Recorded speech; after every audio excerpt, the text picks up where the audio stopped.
An innocent favor turns into a terrifying journey when a teenager uncovers a decades-old secret, hidden right next door. What he finds will leave you questioning. What would you do if you were in his shoes? Stay until the end to discover the chilling truth behind the trunk in the basement. Jake Carter was the kind of teenager you could count on. Always responsible, always willing to help, especially when it came to his neighbors.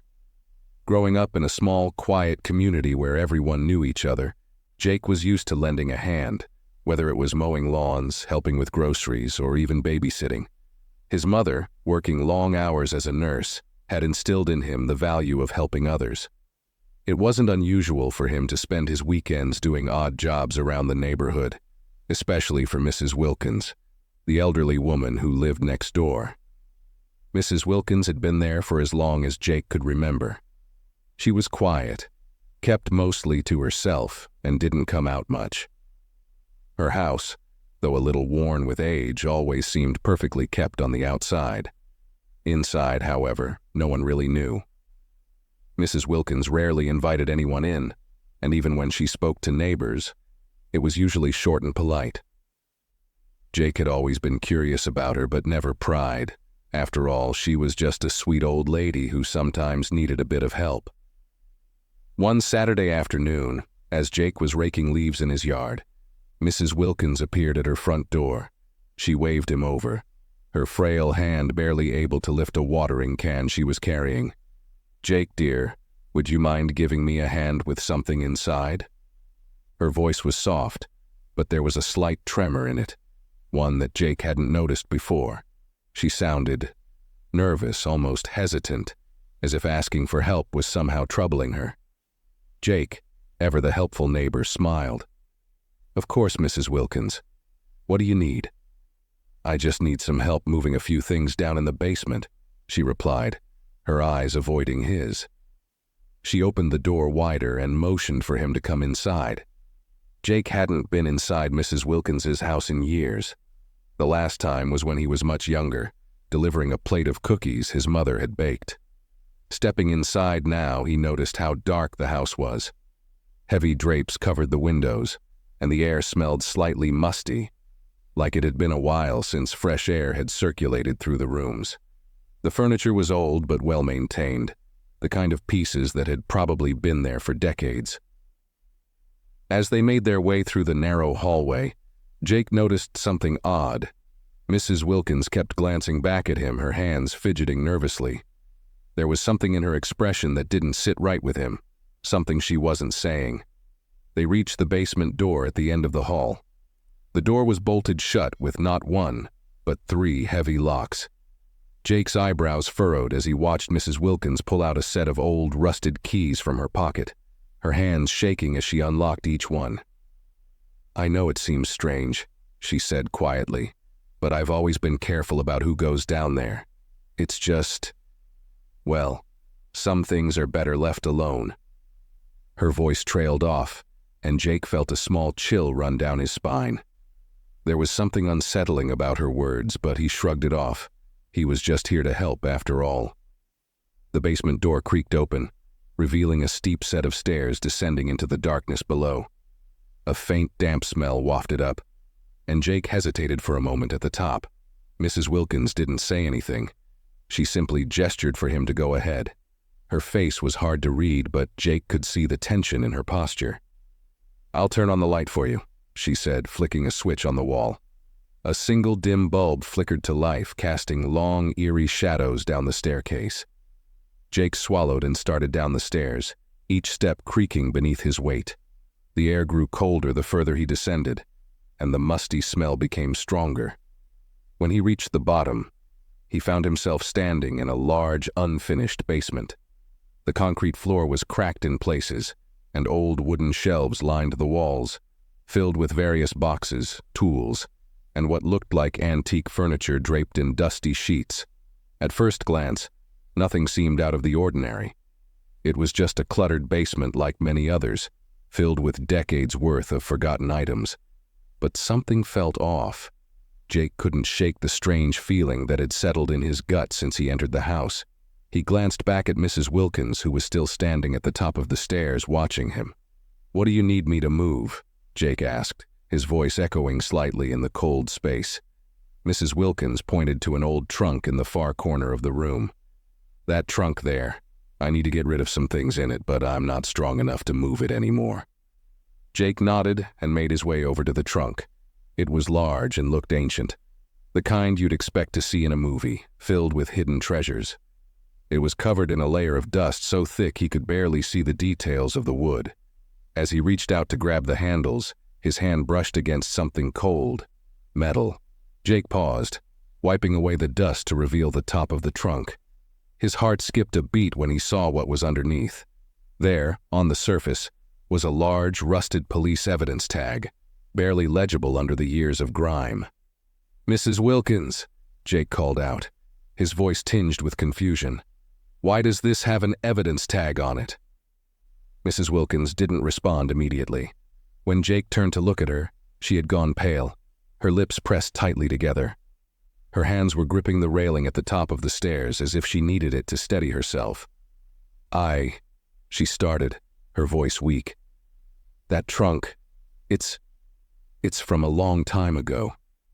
I should have gotten rid of it years ago."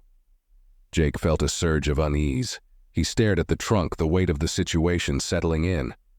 Why would Mrs. Wilkins have an old police evidence trunk in her basement?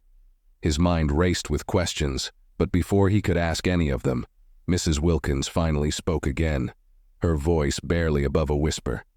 "Please, Jake, just don't open it."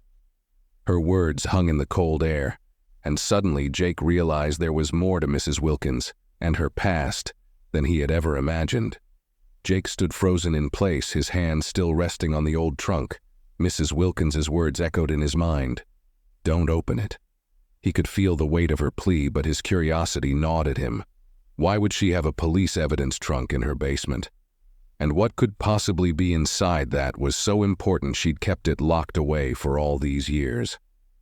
For a few moments, the basement was completely silent, except for the faint humming of the single light bulb above them. Jake could feel Mrs. Wilkins's eyes on him, watching his every move. He wanted to ask her more, to understand what she was so afraid of, but he also didn't want to push her. After all, she was just his elderly neighbor, someone he had always known as quiet and kind. But now, it seemed like there was so much more to her. Reluctantly, Jake let go of the trunk and turned back toward her. "Mrs. Wilkins," he began cautiously, "if there's something wrong, maybe you should call the police. They could help you with this." At the mention of the police, Mrs. Wilkins' face tightened, and she shook her head quickly. No, Jake.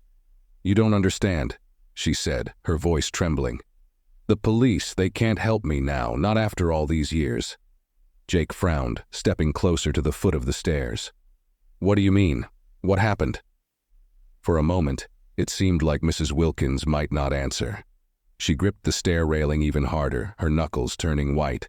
When she finally spoke, her words were slow, almost as if she was afraid to let them out.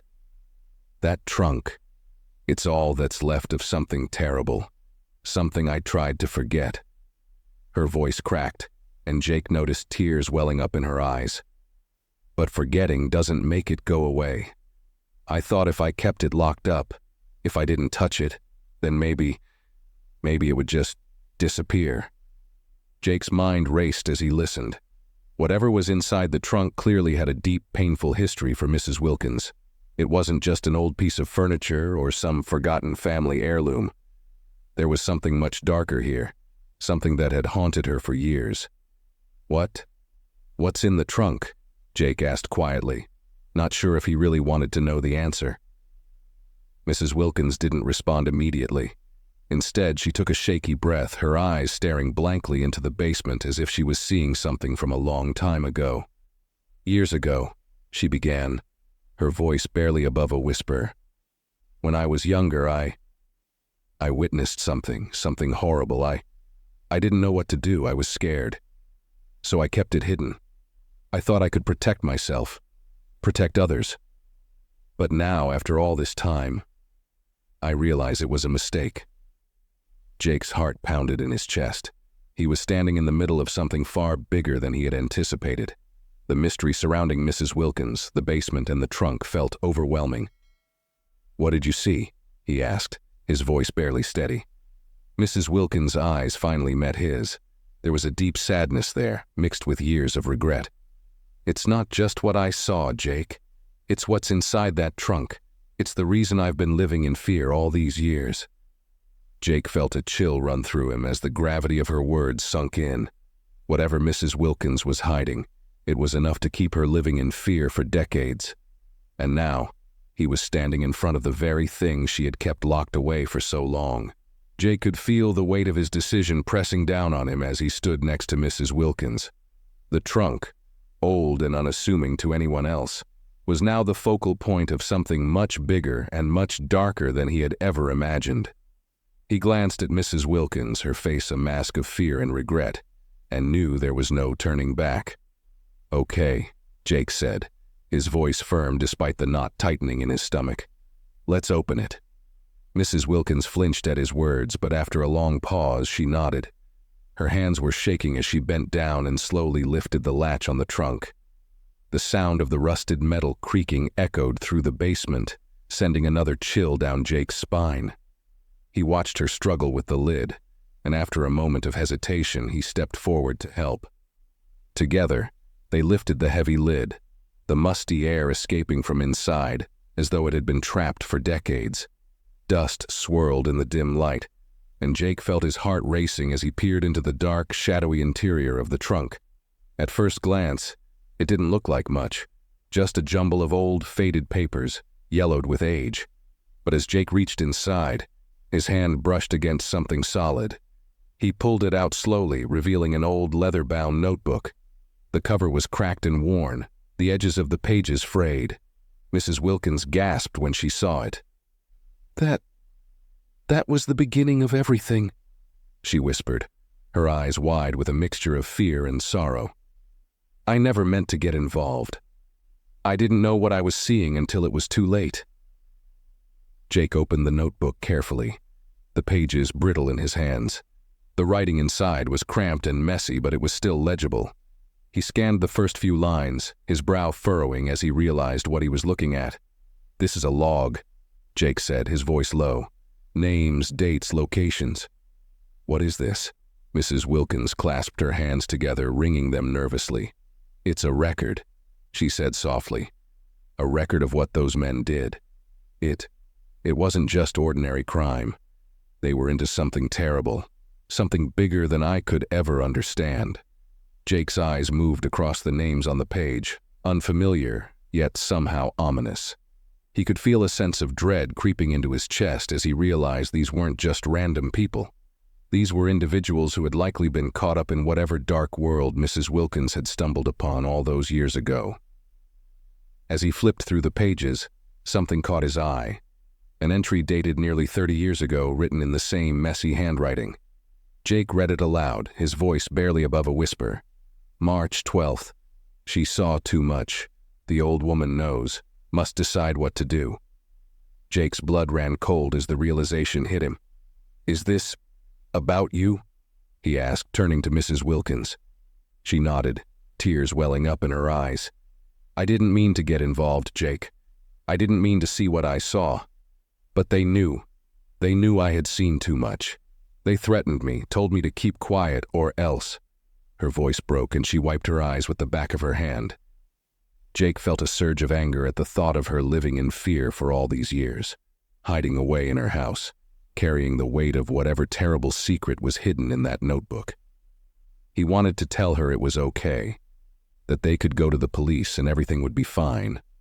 But the truth was, he didn't know if that was true. The names in that notebook, those weren't just small-time criminals. This was something much more dangerous. "There's more in there," Mrs. Wilkins said suddenly, her voice barely above a whisper. "I didn't know what to do with it all. I couldn't destroy it, but I couldn't let anyone find it either.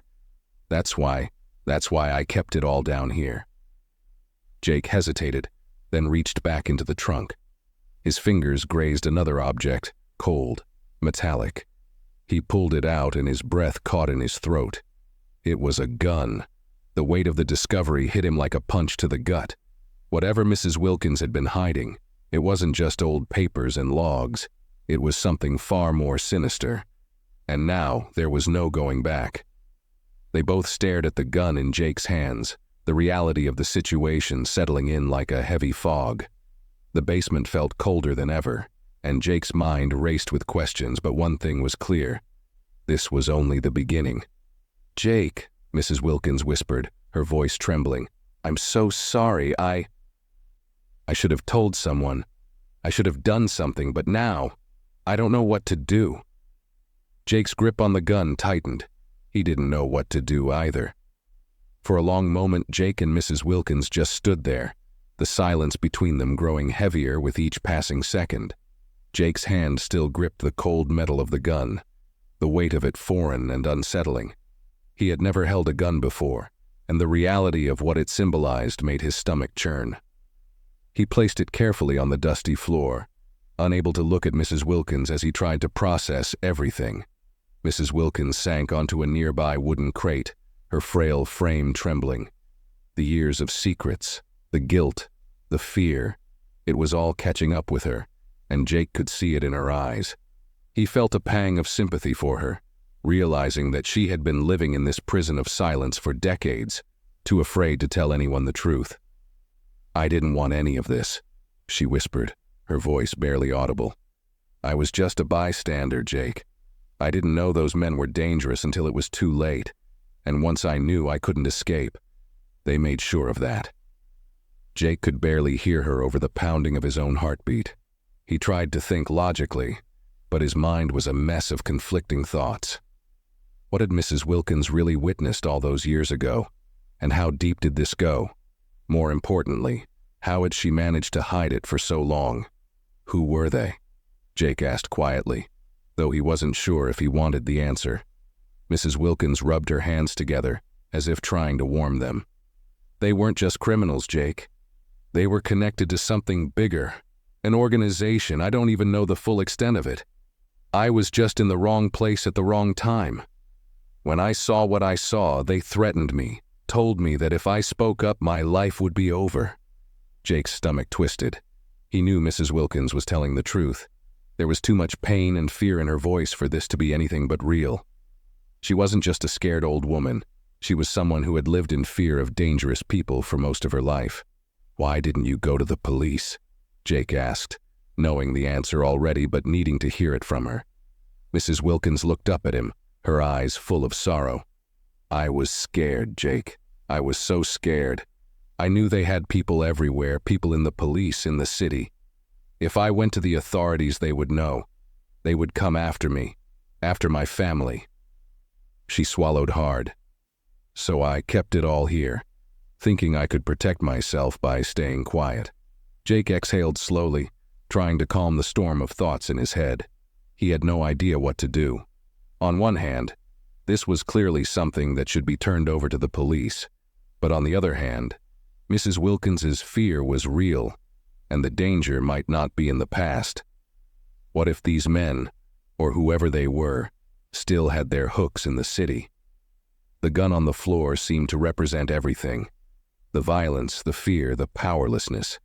Jake couldn't help but wonder if Mrs. Wilkins had kept it for protection, just in case they ever came back. "Is there anything else in the trunk?" Jake asked, his voice steady despite the tension in the air. Mrs. Wilkins nodded slowly. "Yes, there's more, documents, photographs, evidence of what they did." Her eyes darted toward the trunk, the fear flickering back in them. "I couldn't destroy it, Jake. I tried so many times, but I couldn't bring myself to do it." Jake knelt beside the trunk, feeling the enormity of the moment. He lifted out a stack of old photographs, their edges yellowed with age. As he flipped through them, his heart sank. They were pictures of people, families, men in suits, children. Some were candid shots, others seemed taken in secret. Jake didn't recognize any of the faces, but he could sense the underlying danger in them. Whoever these people were, they were involved in something far beyond the ordinary. He set the photos aside and reached deeper into the trunk. His hand brushed against more papers, Bank statements, ledgers, maps with markings on them. It was all there. A tangled web of criminal activity that had been locked away in Mrs. Wilkins's basement for years. These could solve cold cases, Jake muttered, more to himself than to Mrs. Wilkins. This is enough to bring people down if it gets into the right hands. Mrs. Wilkins nodded, her face pale. But it could also bring them back, Jake. If they find out I still have this, they'll come for me. They'll come for both of us. A cold dread settled over Jake. He hadn't thought about that. If these men, or this organization, were still around, still connected, finding this evidence could trigger something much worse. "What do we do now?" Jake asked, his voice barely steady. Mrs. Wilkins looked up at him, her frail hands clasped together as if in prayer. "We need help. But I don't know who to trust." Jake swallowed hard. He was in way over his head, but he couldn't leave Mrs. Wilkins to face this alone. "We'll figure this out," he said, more for her sake than his own. "We'll find someone we can trust." But even as he said it, a part of him knew that they were walking into dangerous territory. Territory where trust could be the most dangerous thing of all. Jake barely slept that night. Every time he closed his eyes, his mind flashed back to the trunk, to the gun, to the photos of the people who were likely long gone or missing. It felt like the weight of the secret was crushing him. His room, normally a place of calm, now felt stifling and too small, like the walls were closing in around him. He tossed and turned, his thoughts racing. When the first light of dawn crept through his blinds, Jake finally made a decision. He had to talk to Officer Daniels. The thought of trusting anyone else made him uneasy, but they couldn't keep the evidence hidden forever. Mrs. Wilkins had been running from the past for too long, and it had already caught up with her in the worst way. If they kept quiet, it would only be a matter of time before those people found out. Jake got up, pulled on a hoodie, and stared at his reflection in the mirror. His face looked tired, eyes hollow from the sleepless night. His hands trembled slightly as he splashed cold water on his face, trying to shake off the lingering anxiety. As much as he wanted to protect Mrs. Wilkins, he couldn't help but wonder if he was doing the right thing. Involving the police was a huge risk, but they had no other choice. After a quick breakfast, Jake grabbed his phone and walked outside. His mom had already left for work, leaving him alone with his thoughts. He stared at his phone for a long time, thumb hovering over Tim's number. If he called, there would be no turning back. Officer Daniels would be brought into this, and once that happened, everything could unravel. Taking a deep breath, he finally dialed the number. It rang twice before Tim's familiar voice picked up. "Yo, Jake. What's up, man? You up early for once?" Tim joked, his tone light as always. Jake forced a laugh, trying to keep his voice steady. "Yeah, hey, I need a favor. Is your dad around? I've got something I need to talk to him about." There was a brief pause on the other end of the line, and Jake could almost picture the look of curiosity on Tim's face. "My dad?" "Sure, man, he's home today. What's going on? Something wrong?" Jake hesitated, not wanting to say too much. It's complicated. I'll explain when I get there." Tim's tone shifted, now laced with concern. "All right, man. Come by whenever. I'll let my dad know you're coming." "Thanks," Jake said quietly before hanging up. He stood there for a moment, staring at the phone in his hand. The reality of what he was about to do started to sink in, but there was no time to second-guess himself. Mrs. Wilkins was depending on him. She didn't trust the police, but if there was anyone who could help, it was Officer Daniels. Jake just hoped he was making the right call. The walk to Tim's house felt longer than usual. The normally quiet streets seemed unnervingly still, and every passing car made Jake's heart race, as if one of them might belong to someone watching. He shook off the paranoia and reminded himself that no one knew about the trunk yet, at least not that he was aware of. When Jake reached Tim's house, Tim was waiting at the door, an easy grin on his face. "Man, you look like you've seen a ghost. What's going on?" Jake tried to smile, but the worry in his eyes was too obvious. "It's hard to explain. Is your dad here?" Tim nodded, looking more serious now. Yeah, he's inside. Let's go. As they entered the house, Jake's nerves were on edge. He had been to Tim's place 1,000,000 times before, but this time felt different. His heart pounded in his chest as they walked into the kitchen, where Officer Daniels sat reading the morning paper, a cup of coffee in hand. "Jake, haven't seen you in a while," Daniels said with a smile, glancing up from the paper. "What brings you by this early? Everything all right?" Jake hesitated for a moment, unsure of how to start.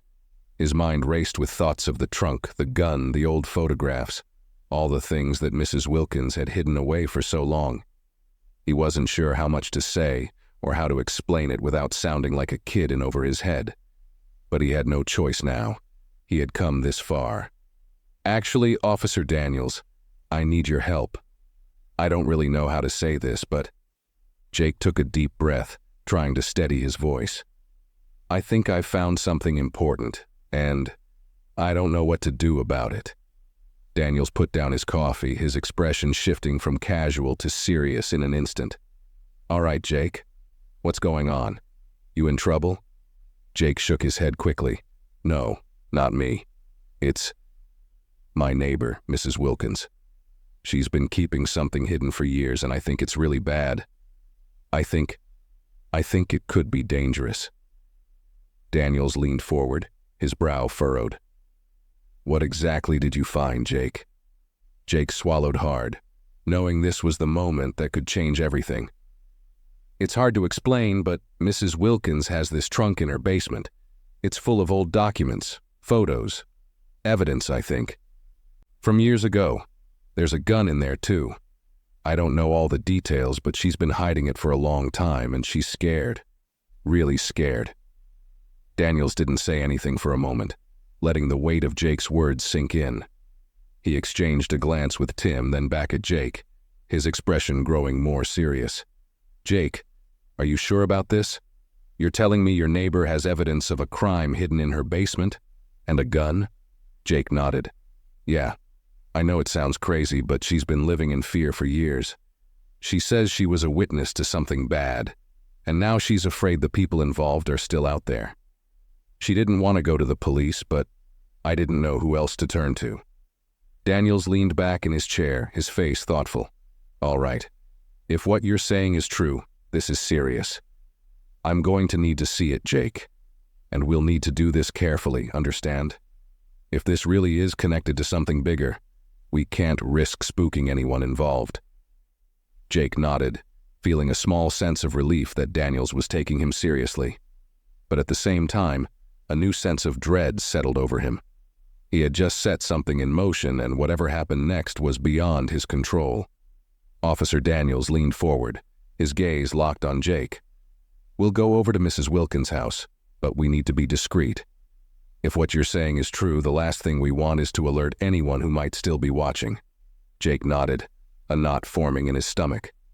The tension in the room was palpable, and for the first time since this all started, he realized just how far things could go wrong. There was no turning back now. He had brought the police into this, and the moment they stepped into Mrs. Wilkins's house, everything would change. Tim, who had been standing quietly to the side, finally spoke. "You sure you're ready for this, Jake? This sounds bigger than anything we've ever dealt with." Jake swallowed hard. "I don't think I have a choice, Tim. Mrs. Wilkins can't handle this alone.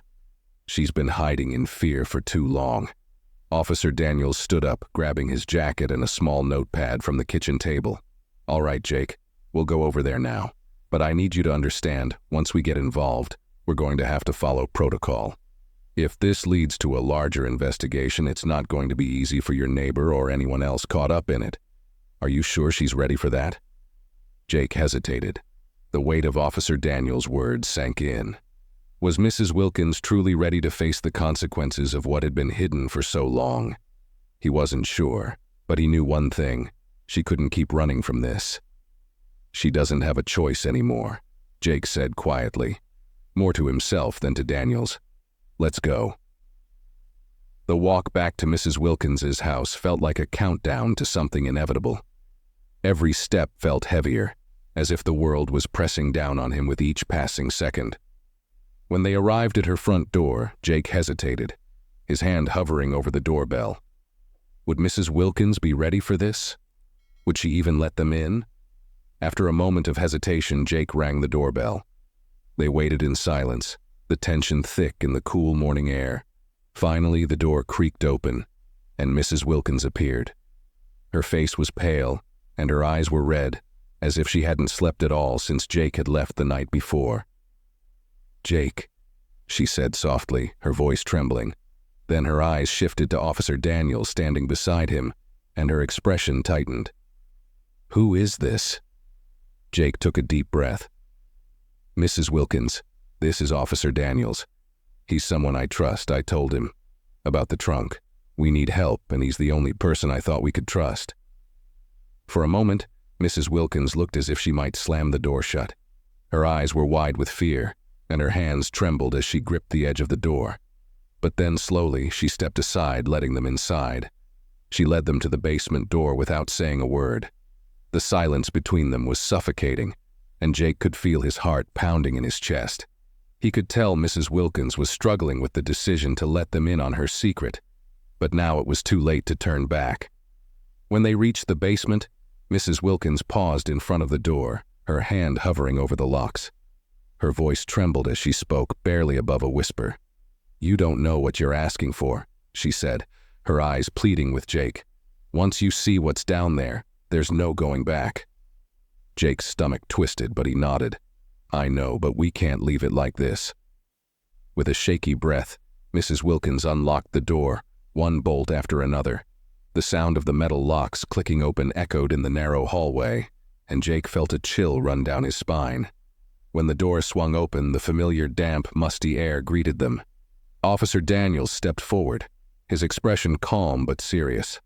"I need to see everything, Mrs. Wilkins. If you have evidence, we need to make sure it's documented properly. If this leads to something bigger, we'll need to handle it carefully." Mrs. Wilkins nodded, though she looked like she might collapse under the weight of the moment. They descended the stairs, the dim light from the single bulb casting long shadows across the room. The trunk sat in its familiar place in the corner, ominous and still. Daniels approached it slowly, glancing at Jake before kneeling down beside it. "This is it?" he asked. Jake nodded. "That's it." Daniels opened the trunk, his movements careful and deliberate. As he sifted through the contents, the notebook, the photos, the gun, his expression remained unreadable. But Jake could see the intensity in his eyes as he realized the magnitude of what they had found. Daniels picked up the gun first, examining it with a practiced eye. "This is an old model," he said quietly. "Hasn't been used in a long time, but it's still dangerous." He set the gun aside and turned his attention to the notebook. As he flipped through the pages, his brow furrowed. These names, these dates, they're connected to old cases. Some of these people have been missing for years. Jake's heart raced as he watched Daniel's work, the gravity of the situation settling in even deeper. This wasn't just about Mrs. Wilkins's past anymore. This was about the lives of the people in that notebook, people who had been lost, maybe even killed, because of whatever dark organization Mrs. Wilkins had stumbled upon all those years ago. Daniels finally closed the notebook and looked up at Mrs. Wilkins. "This is big," he said quietly. "Bigger than I thought. If these names are tied to cold cases, we're looking at something that spans decades. You were right to be afraid."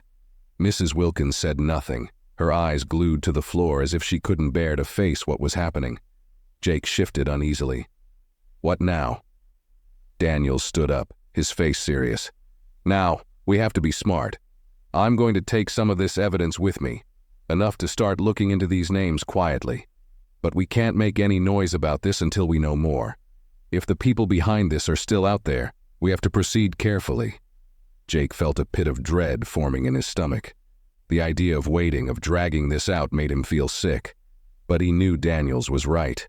If they moved too quickly, they might tip off the wrong people. "Do you think they're still out there?" Jake asked, his voice low. Daniels didn't answer immediately. He glanced down at the trunk, then back at Jake and Mrs. Wilkins. "I don't know. but we have to assume they are. As they made their way back up the stairs, Jake felt the cold grip of fear tightening around him. Whatever was happening, whatever was hidden in the pages of that notebook, was far from over. And now, they were all part of it. Jake spent the rest of the day in a fog, unable to shake the feeling of dread that had settled over him. Every noise outside his house, every car driving by, every dog barking, set his nerves on edge. The normalcy of the world around him seemed like a thin veil hiding the darker truth lurking beneath the surface.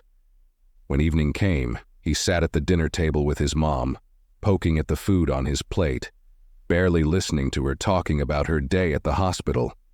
She must have noticed how distracted he was because she eventually stopped mid-sentence. Her fork paused in the air. "Jake, is something wrong? You've barely touched your food," she said, concern etched into her voice. Jake looked up, trying to find the right words. He couldn't tell her about Mrs. Wilkins. Not yet. Not until he knew more. He didn't want to pull her into this mess. It was bad enough that he was caught up in it. "I'm fine, Mom," he lied, forcing a smile. "Just tired, I guess." His mom frowned, clearly not convinced, but she didn't press further. "Well, make sure you get some sleep tonight.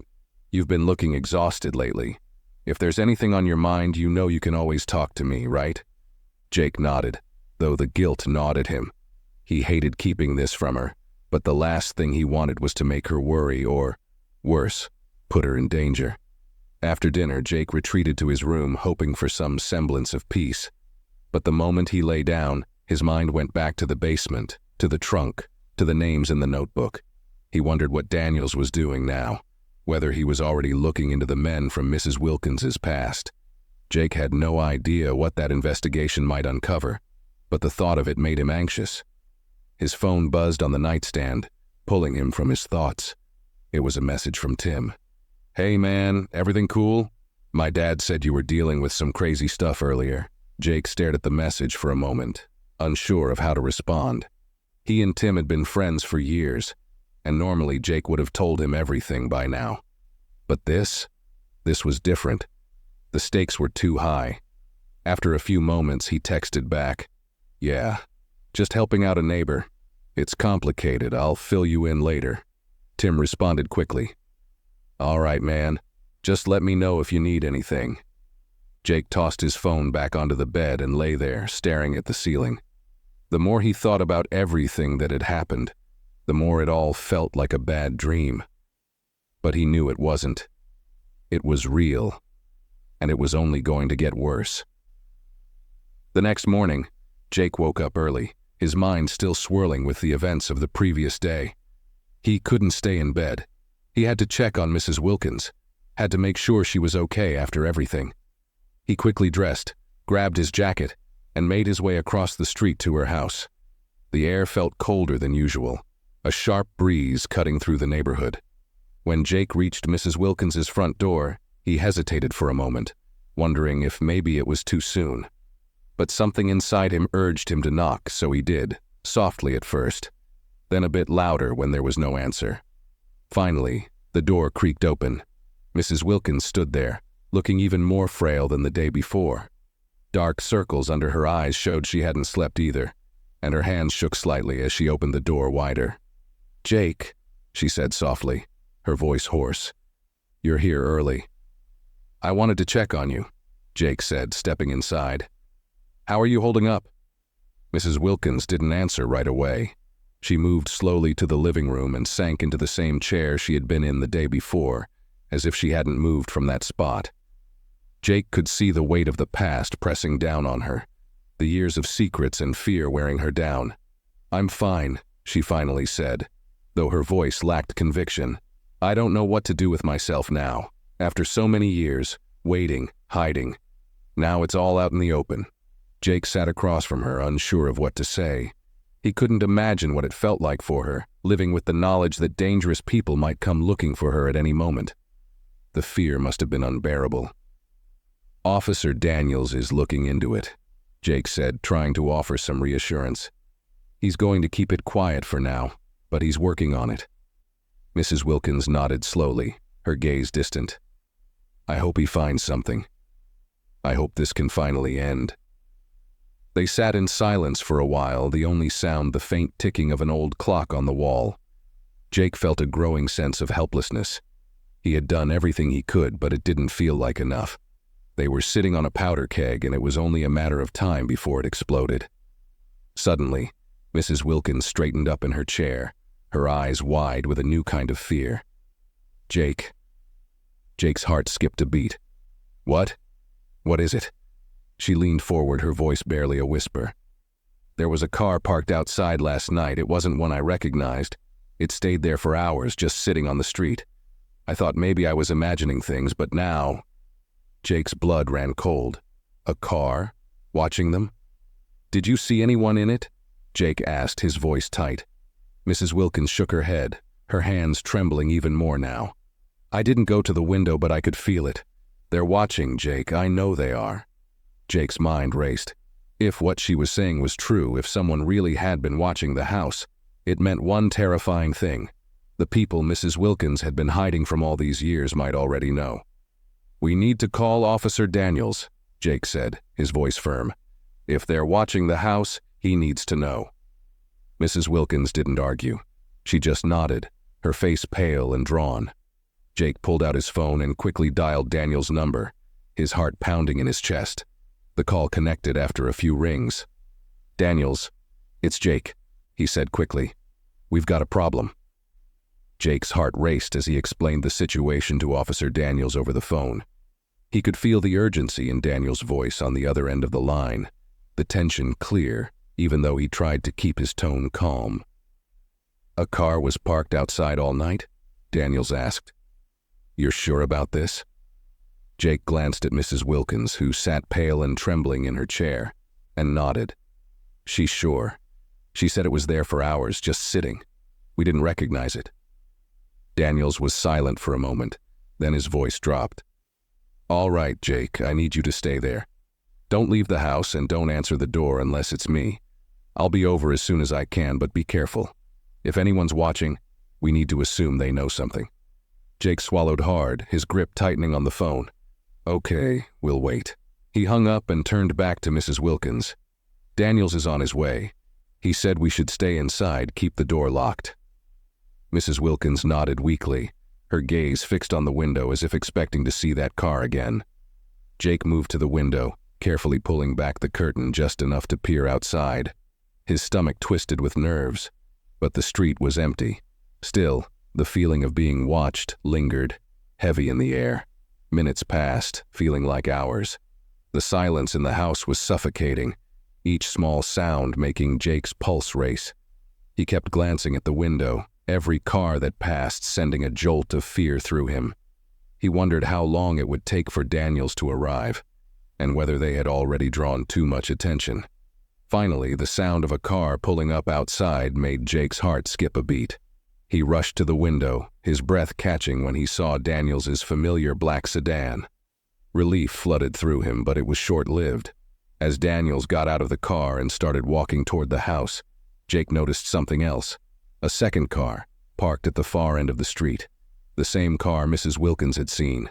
Jake's stomach dropped. He turned to Mrs. Wilkins, his voice barely above a whisper. It's the car, the one you saw last night. Her face went pale, her hands gripping the armrests of her chair. They're here. Jake felt the weight of fear crash over him, but there was no time to panic.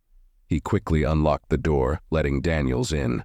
The officer's face was set with grim determination as he stepped inside, taking in the tension in the room immediately. What's going on? Daniels asked, his voice low and urgent. Jake pointed toward the window. That car at the end of the street. It's the one she saw. It was parked outside last night and now it's back. Daniels' jaw tightened as he moved to the window, peering out cautiously. His eyes narrowed as he looked at the car, his expression unreadable. All right, he said after a moment. I'll call it in, but we need to move fast. If they're watching, they'll know we're onto them. We can't afford to wait any longer. Mrs. Wilkins stood, her frail form shaking. What? What are they going to do? Are they going to come for me? Daniels turned to her, his face softened but still serious. I'm not going to let that happen, Mrs. Wilkins, but we need to get you somewhere safe now. I have colleagues I trust. We'll take you somewhere they can't find you until we sort this out." Panic flashed in Mrs. Wilkins's eyes. "But the house, all the evidence." "I'll make sure it's protected," Daniels reassured her. "But your safety comes first." Jake felt a surge of fear. The reality of the danger they were in was hitting hard now, and he wasn't sure how far these people would go. "What about me?" he asked, his voice cracking slightly. "If they're watching, they know I've been involved." Daniels gave him a sharp look. "You're coming with us. I'm not leaving you here alone." Jake nodded, grateful for the officer's decision. He had never been this close to danger before, and the thought of staying in the house while unknown threats circled outside was too much to bear. As Daniels made a call to his colleagues, Jake quickly grabbed his jacket, his mind racing with everything that had happened. In less than a week, his world had turned upside down.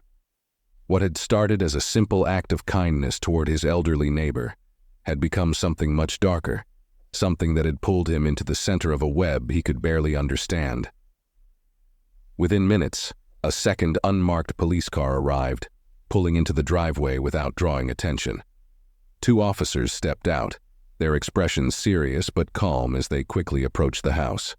Daniels turned to Mrs. Wilkins and Jake. "We are going to take you somewhere safe, but we need to move now. Don't make any sudden movements outside, and stay close to us."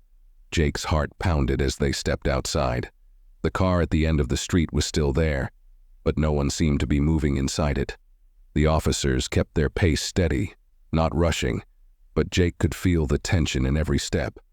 When they reached the car, Daniels opened the door for Mrs. Wilkins, helping her inside. Jake climbed into the back seat beside her, his heart still hammering in his chest.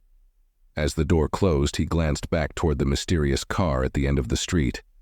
It was still there, still watching. As they pulled away from the house, Jake felt a wave of emotions hit him all at once. Fear, relief, uncertainty. He didn't know where they were going or what would happen next, but one thing was certain. This was far from over. Mrs. Wilkins sat beside him, staring out the window, her face a mixture of exhaustion and sorrow.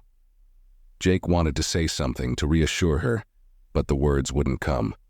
What could he say that would make any of this better?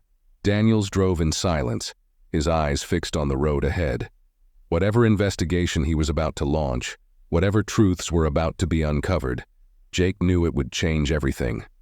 The shadows of the past had finally caught up with Mrs. Wilkins, and now they were chasing both of them. But for the first time in a long time, Jake knew they weren't running alone.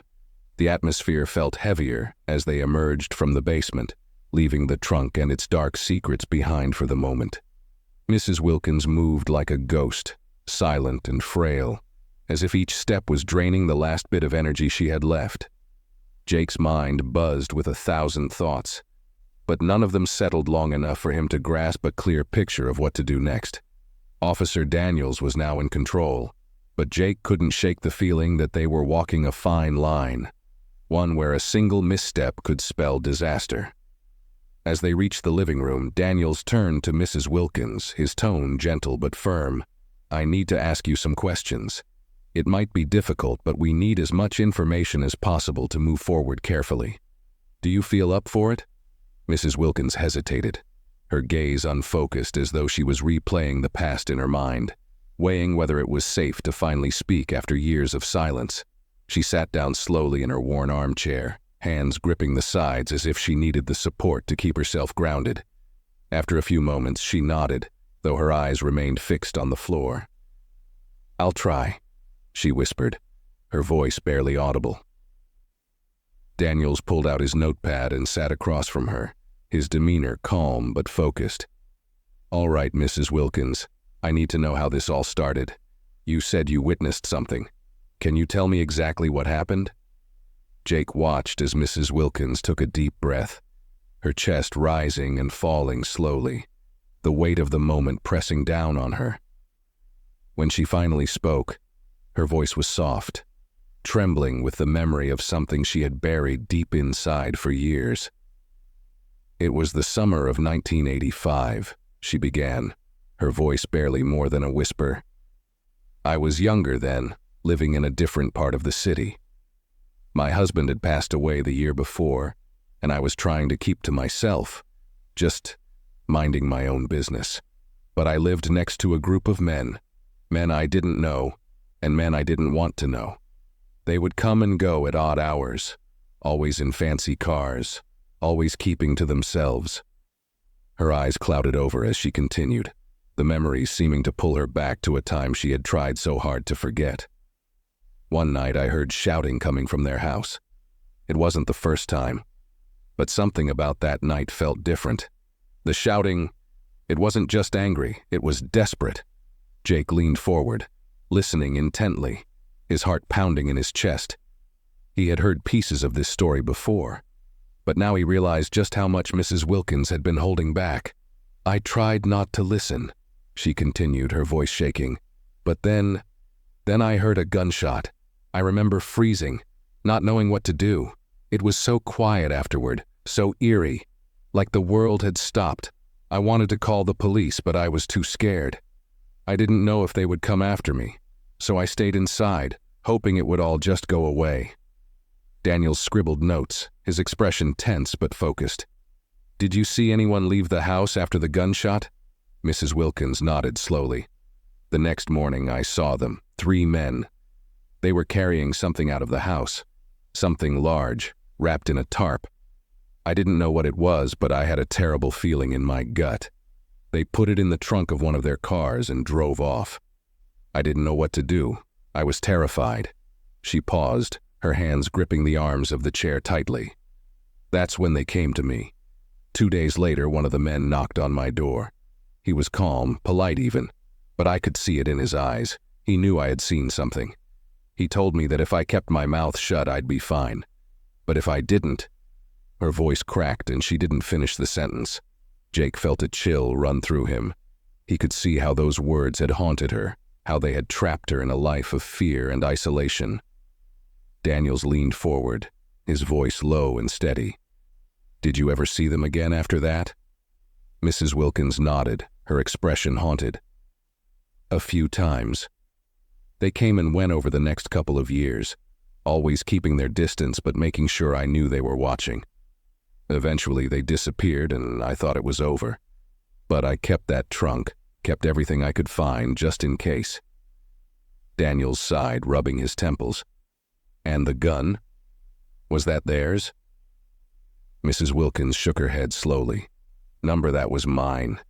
I bought it after the threats started. I never used it, but I kept it just in case. Just in case they ever came back."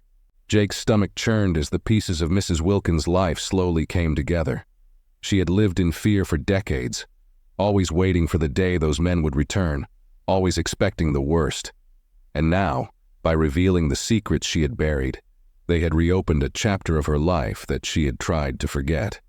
Daniel stood up, his expression grim. "Mrs. Wilkins, I'll need to take this information back with me and start looking into these men, the names you've mentioned, and the cases that may be tied to them. But we'll have to proceed carefully if any of them are still out there." His voice trailed off, leaving the unspoken threat hanging in the air. Jake felt the gravity of the situation more than ever now. This wasn't just about old crimes. This was about real people, dangerous people who might still be watching, waiting for any sign of exposure. Mrs. Wilkins didn't say anything, but her hands trembled as she wiped away a stray tear. Jake stood awkwardly, unsure of how to comfort her. What could he say to someone who had lived in the shadow of fear for so long? Daniels turned to Jake. "We'll keep this quiet for now, Jake, but I'll need to keep you updated. And if you hear or see anything suspicious, anything at all, you let me know immediately. Understood?" Jake nodded, his throat dry. "Yeah, I got it." With a final look at Mrs. Wilkins, Daniels headed for the door. As he reached for the knob, he paused, turning back to Jake. "And Jake, thank you for trusting me with this. It's not easy stepping into something this big, but you did the right thing." Jake tried to smile, but it felt hollow. All he could think about was how deep they were in now. Mrs. Wilkins had unburied a past that was filled with danger, and there was no telling how it would come back to haunt them. As Daniels left, the house felt eerily quiet. Jake glanced at Mrs. Wilkins, who sat staring at the floor, lost in thought. He wanted to say something to reassure her, to tell her it would be okay, but he didn't have the words. He wasn't sure if things would be okay. "I'll come by tomorrow," Jake finally said, his voice soft. "Just to check in, okay?" Mrs. Wilkins nodded weakly, but she didn't look up. Jake left the house, stepping back into the cold air, his mind spinning. The world outside seemed normal. Birds chirping, neighbors walking their dogs, the usual calm of the morning. But to Jake, everything felt different now. He knew they had stirred something dark, something that had been sleeping for too long. And now, they were about to find out what happened when those shadows woke up. Jake barely slept that night. Every sound outside seemed amplified. Every shadow that moved outside his window made his heart race. The fear that had been sitting in the pit of his stomach for days now felt like a constant companion, gnawing at his thoughts, refusing to let him rest. When morning came, he knew he needed to check on Mrs. Wilkins. He had promised to look in on her, and after everything, he couldn't leave her alone. The air was cold and sharp as he stepped out of his house, and as he walked across the street to her door, his mind raced with the events of the past few days. How had things spiraled out of control so quickly? When Mrs. Wilkins opened the door, Jake could see the strain in her eyes. She looked worse than before, like she hadn't slept at all. Dark circles hung under her eyes, and her skin was pale. Without a word, she stepped aside and let him in. "Are you all right?" Jake asked as they sat down in the small, dim living room. The familiar ticking of the old clock on the wall filled the silence. Mrs. Wilkins shook her head slightly, her voice barely a whisper. "I don't know what to do anymore, Jake. It's all catching up to me, all these years. I thought I could bury it. But now I don't know what's going to happen." Jake shifted uncomfortably in his seat. He wanted to tell her that everything would be okay. But the truth was, he didn't know that either. They had opened a door to the past, and the consequences were looming over them like a dark cloud. As they sat in silence, Mrs. Wilkins suddenly looked up, her eyes wide with fear. "Jake," she whispered, her voice trembling. "Last night, there was a car.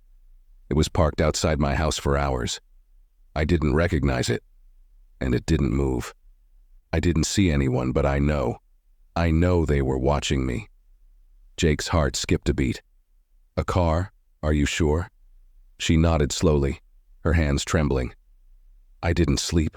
I was too scared to. I kept thinking they'd come for me. I know they're out there, Jake. They found me." Panic surged through Jake. If what she was saying was true, then the people she had been hiding from for all these years had finally caught up with her.